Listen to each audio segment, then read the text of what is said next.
हरा गुंबद जो देखोगे जमाना भूल जाओगे अगर तैबा হে হারুন, হে হারুন, হে উম্মাদ, তোমার কখন বুদ্ধি হবে?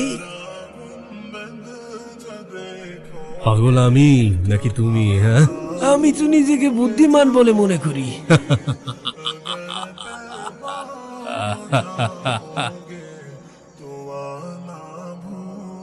তোমার আবার কবে থেকে বুদ্ধি আসা শুরু করলো? হ্যাঁ, কারণ আমি জানি তোমার এই প্রসাদ অস্থায়ী আর এই কবর স্থায়ী, তাই আমি একে আবাদ করছি। কিন্তু তুমি তোমার প্রসাদকে আবাদ করে এই কবরস্থানকে আবাদ করছো না। তাই তুমি আবাদী স্থান হতে অনাবাদী স্থানে যেতে চাইছো না, অথচ তুমি জানো